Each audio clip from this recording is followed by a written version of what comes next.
Hello people, welcome back to another video here on NS7 Breezy's channel, and today we're gonna be reacting to this video. I'm scrolling on the For You page. I literally just finished reacting to a previous video. You guys will see it on the channel, and also I said, you know what, I'm gonna react to this. This looks very interesting.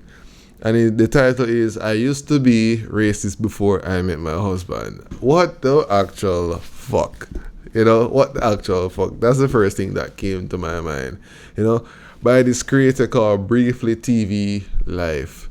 And just before I get into this video, guys, if you want to see more videos, please like, share, also share to a friend, family member, your brother, your sister, whoever. And also, most importantly, subscribe. Just click that brilliant, beautiful button that says subscribe. It's simple for you, but it's gonna mean a whole lot for me, and thank you in advance. All right, so let's get into it. And first of all, just before I click resume, as a black guy, why the fuck would you be with someone who used to be racist? I don't know to what degree of racism and why she turned and became not racist, but I wouldn't put myself in this situation knowing that she was a racist. Like, persons and people's mind can change and they can revert back to their old ways.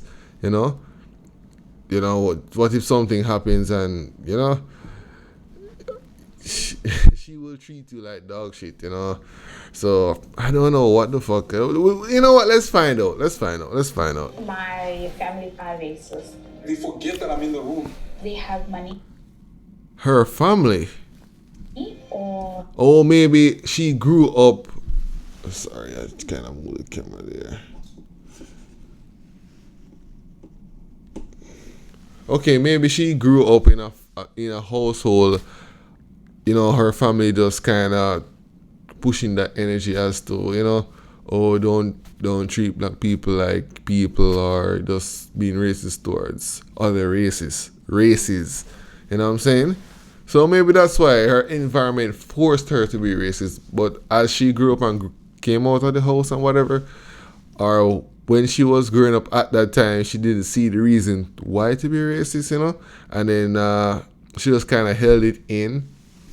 And until she got the chance to move out of her parents' home or whatever, and got that freedom to do whatever she wanted. So we'll see. So we're starting off with a good start. their position in church. My child is going to be half black. Someone's stalking me now. I'm not going to let my child be treated the same way that I'm treated. I cut them off. My name is Daniel Chitombi. My name is Ingrid Rose Salvin.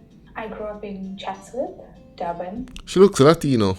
I think we were kind of like outcasts because my family didn't treat us nicely. And I grew up in Zimbabwe, and I also grew up in South Africa, Richards Bay. I grew up You can hear the in accent. a very healthy household emotionally, but financially we were shambles. We both have a mutual friend. She used to come stay over and my parents weren't at home. Also, well, I don't really know what to say in terms of if I'm gonna get with someone or marry someone or be with someone long term outside of my actual race, as in a white girl, Asian, Latino, whatever, European, whatever, and their family is like kind of not accepting of me, I would definitely feel away, I'm not sure as if, I would go along with the relationship, because I would love to feel accepted by my significant other's family, because I see that as a major part of the relationship and so forth. Because you going against your family is like, I don't know how to put it. It's like you're cutting off your support, your natural love, your source. That's where it came from. Those are the people who's gonna give you love. But it depends on the situation. I don't know the backstory of this young lady right here. She could have went through trauma with her family. All families are not perfect. Some families are truly awful. So probably she would be running away from that and had a good reason to cut them off, you know. But in terms of, you know, it depends. If I really like that girl or love her, whatever the case is, and she's willing to choose me over her family, then I would have to, you know, fucking step up and kind of, you know, yeah, do what I gotta do. She says, hi, can I invite Shit. Daniel over? And I was like, oh, okay. And I've never met a black person with an English name before. So I thought it was a white guy. I was cooking and he walked through the door and he was kind of like really, I don't know, something happened. Yeah, first I sight. don't remember what he was wearing and and he made the first move. She messaged me, she said, hey Daniel, do you want to come over for a sleepover? Then I said, oh, okay. So usually when we like do sleepovers, it was usually me, Pixie, my other friend to me. So we just go to her house and play PlayStation or something or chill. And then we got to Ingrid's house and I was like, oh, who's this? She's like, no, it's another friend of mine. And then I saw Ingrid and sheesh. I didn't even look good that day. What were you making? I think it was a curry. I think so. Oh, it was delicious. Yeah, it was love at first sight. I think for me, seeing Daniel, I think first impression was he's a good-looking guy. Very playful, very like always joking about something, always laughing, and he always had his phone out to take videos. We still have a video from Yes, that from the day day. we Yes, met. and he was trying on my parents' cowboy hats and playing with our dogs and doing things. So. Yeah, my first impression of Ingrid as soon as I walked into the kitchen, I was in love. Mind me, Ingrid was my first ever girlfriend, ever.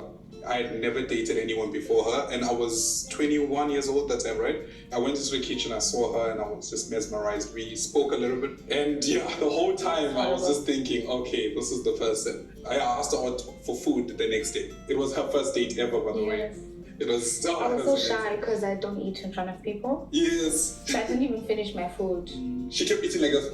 Yeah. She one of those shy girls, yeah? We dated a little bit, and then they moved to Joburg, and I was all the way in Richards Bay. So the distance was not working. We couldn't deal with a long distance relationship. So in 2022, December. Yeah, long distance is hard, bro. I would recommend it unless you guys have a plan that is really going to work and you're really moving forward to it. You know, long distance relationships suck, bro. We broke up. March 2023, there was a Bethel music concert that was happening in Pretoria. Saw her for the day, and then I left. We just spoke. A couple of weeks later, she came to Richards Bay because it was her brother's birthday. And then I went and saw her at the B&B that was staying. We were just talking all night. And then when she was supposed to go back home, she called her mom. I don't want to come back with you guys to Pretoria. I think it was a couple months after then we had actually moved in together. Like properly. Ingrid stayed in with a friend, and then I moved in. And then I got another place, and I was renting with my other friend under me, so we split the rent. So we were hustling. We really started from the ground level. That's when I was only earning 4. Seems as if she gained a little weight because she looked way more chubbier in the video that I'm watching here.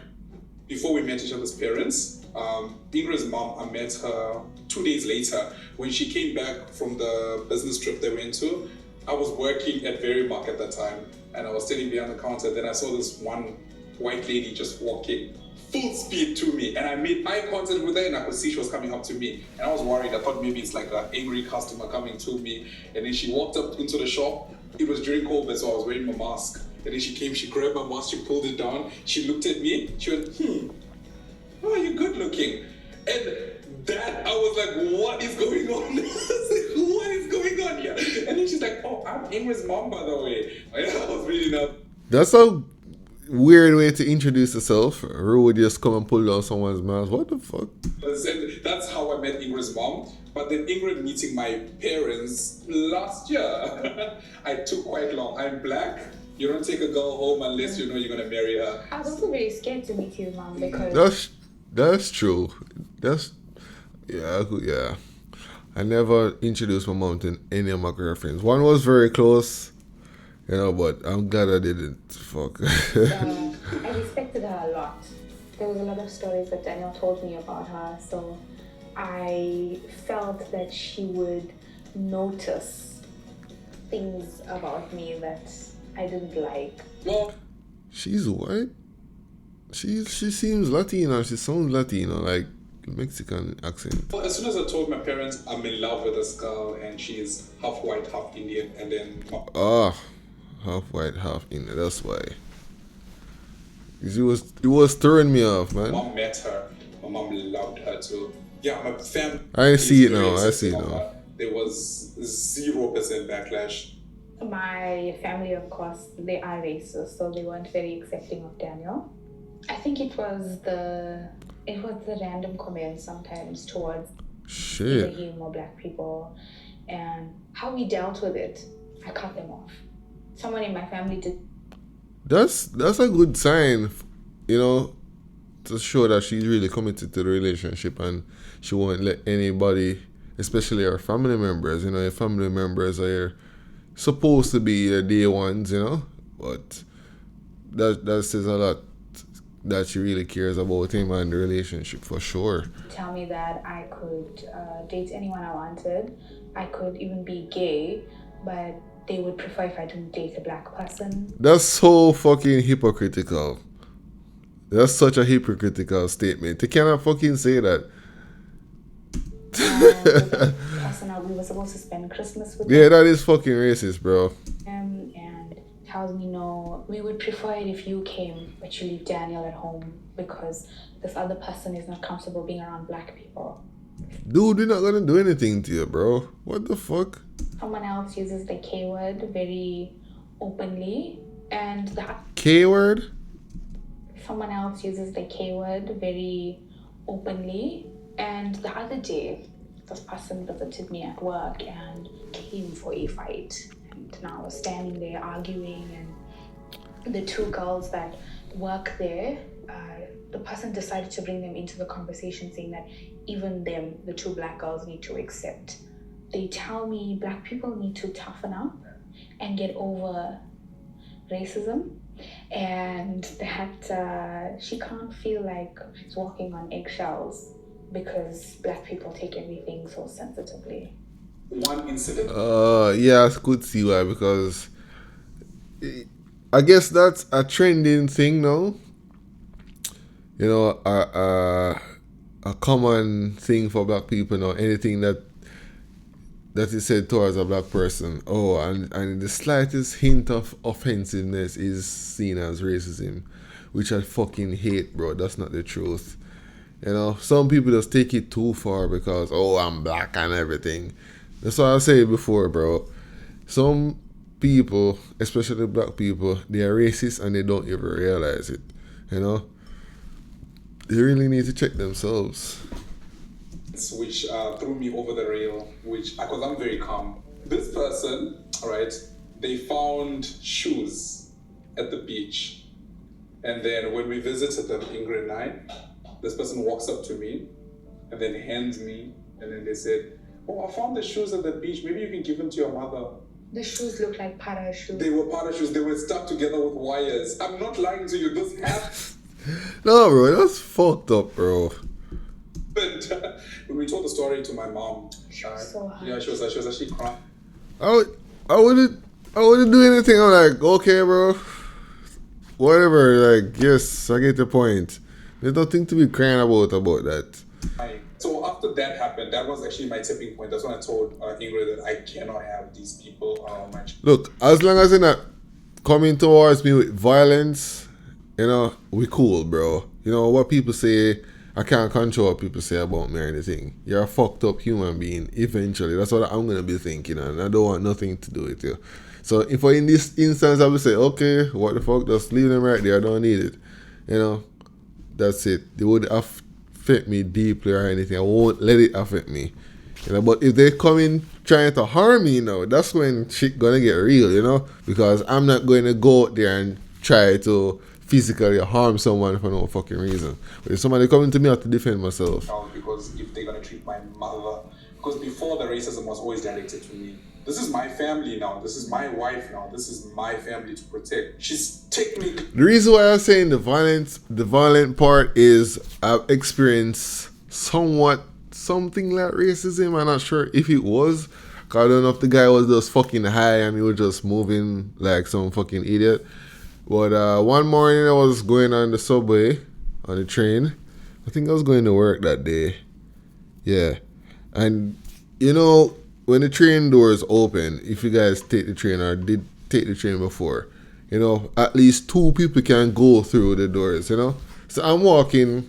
I think I was entering the train. Yeah, I was entering the train. And then there's a guy coming out on the next side. So, you know, I keep my side of the train. You know, I keep my side of the door entering into the train, right?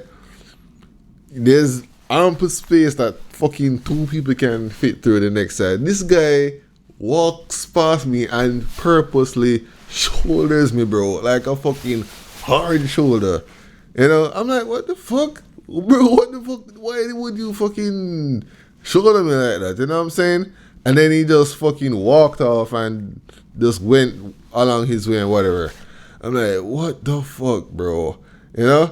And it was a white guy, you know? And I was so angry, you know, that just got me literally angry instantly, immediately. You know, because I don't know if he was trying to do something, you know? And when I saw that he went along his way, I sat down and I was like, I was a bit disturbed, you know.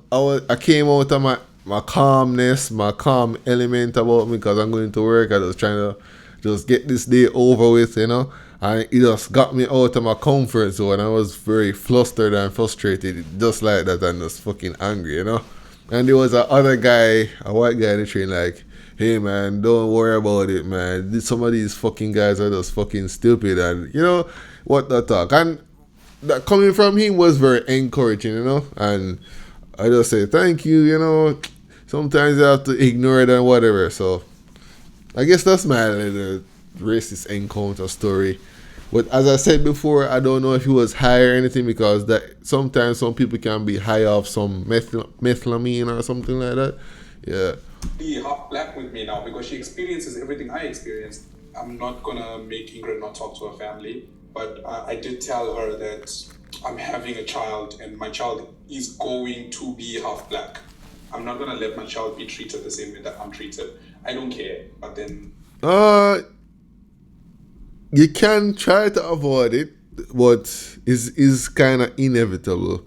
Some people you're gonna come across, they're gonna say some harsh things, especially in school, in public, wherever. You can't control your child or children and wherever they go. You know what I'm saying? You can't control certain things. I know that. It's just that you're gonna have to teach them how to deal with shit like that. You know? It's gonna affect my child, and my child is always gonna feel like that part of them, the black side. You have to give them that self-confidence, you know, instill that self-confidence within them. Say, hey, whatever they say, it doesn't matter. You know what I'm saying? Those people are the bad ones. Whatever they have to say, he has to say. He's the father in that situation. Not good enough. So I said that I told Ingrid that I will let them get access to my child, but very limited access. And then Ingrid is the one who ended up making the final decision after she experienced the rest of the things, and she's like, I would leave them with my children for a day or two, or let them stay with them for, you know, over time. You know, when you leave your kids, or when you were kids, your parents used to leave you with your grandma or your aunt. Fuck, I would leave them with them, no? Knowing that there is what they're gonna do to my kids when they're not there. I can't let my child be around these people. Nah. Mind you, I was actually very racist when I moved to Richards Bay, because the Indian people where I come from don't respect black people. But my first friend from Richards Bay was black, and lovely lady actually. Only until I got with Daniel, I started realizing how much of the things that I was doing was toxic. Like I would clench my handbag close to me when I walked past black people, or Bro, it's just, dog, that's so fucked, bro. Oh man, I've experienced that too. It's like I'm walking down the street in a neighborhood, right? I'm the only black guy there. You know what I'm saying? And I would see someone on the same sidewalk while I'm walking down the hill or down the street. And then when those persons see me, they would go on to the next side of the street. I'm like, what the fuck, bro? I'm not going to do anything to you, bro. What the fuck am I going to do to you? Why would I do anything to you? I don't steal, I don't do anything. My mom and my father grew me right, dog. I would never, ever, you know? I wouldn't necessarily trust black kids around, and that was because it was normalized at my house. He really helped The notice stereotypes is killing us, dog. like how racist people actually are. And I tried doing that with this specific family member who uses the K word, and they didn't. Bro, everybody fucking steals. And that's the thing that's so fucking stupid, dog. Everybody steals in some way or form, like in every way. Yes, it's popular because the stereotype for black people is, go and rob people. Yeah, I get that. That's what's popularized, and that's seen by a majority of social groups and ethnic backgrounds and whatever. But everybody fucking steals by the end of the day. Not want to see. See how stupid it is? What they were doing, yeah. They just said, no, I'm going to stand firm on how I want to talk. I think they think because they have money or their position in church, that was one of the reasons also that they could treat people below them. Because we live, of course, in this. I haven't met an Indian person that treat me bad or anything or treat me like less. Indian people are cool, bro. Well, the ones that I met, they are cool people. I can talk to them about a lot of things, and we have a lot of things in common, especially sports and cricket. I like cricket too, so. In area, it is a bit, I think, frustrating to know that it feels like someone's stalking me now. That I just got rid of the person and now they're showing up in a personal place of mine to come kind of harass me about something that I told them to fix. I'm mostly just sad for her side because I would love it if people just change the way that they think and adjust to the new ways, and everything is just one big happy family. I think the main problem that we experience is that most people think that racism is you literally physically doing something to me. They think it's something big.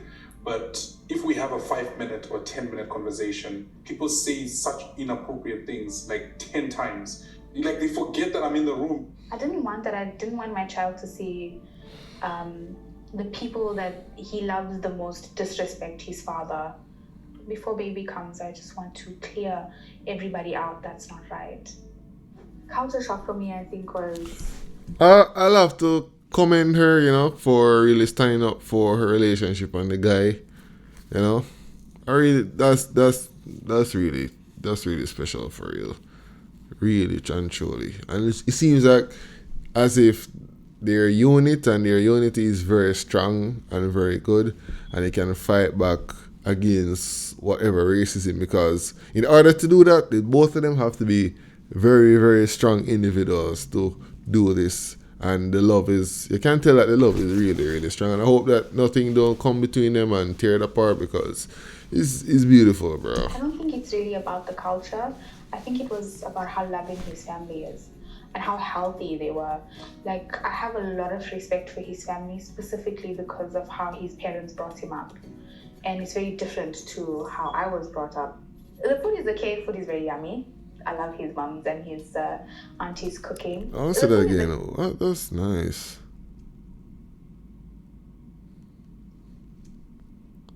That's what I'm talking about. Okay, food is very yummy.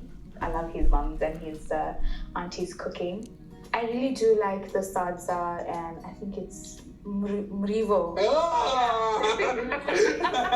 The one thing I experienced with Ingrid's family, I think that was like, huh? When Ingrid's white side of the family, right? When they are Brian. Who is white? The father or the mother? They take votes, right?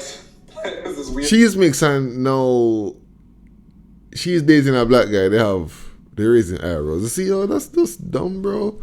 For me, they take votes, they cut it up, and then they spice Racist it up. for no fucking reason. It's just a stupid way of thinking. They won't even open up their minds to know the guy genuinely before they say something negative. How do you know if he's a thief if you don't really get to know the guy? Sometimes, and they take a piece of it before they put on the price tag. Or put him to the test, put down some money in the room, let's say $100,000 when he's come over, and say if you touch it, prove your point, bro. and they just eat it raw. So Ingrid's mom actually took a piece of the broth and then she just shoved it into my mouth, and then I was like, I have to eat this, and then very nice. The reason why I would say there's not much of a difference in the cultures and my family. My dad, he was a very tribal man back in the day, and then he turned to Christianity. So he completely stopped us from doing anything cultural because father was a Sangoma, his grandfather was a Sangoma. He comes from a whole lineage of Sangomas, and they had like What? Sangoman? What's that? 600 cows. They were actually very wealthy, but they were like the biggest Sangoman. What the fuck? Sangomas in the Any Africans here watching this video tell me what's a Sangoman? districts. So when he broke off the family because he was supposed to be like kind of Am I saying it right? Sangoman? What? But you guys know, bro. If you know what it is, just tell me. In the comment section, I don't know. he completely made us Christian. We never did anything cultural from there onwards. Being raised a black person, it's not, there's love in the house a lot, right? Especially being raised a black man. So me saying the words I love you, you express your love, but you don't say your love.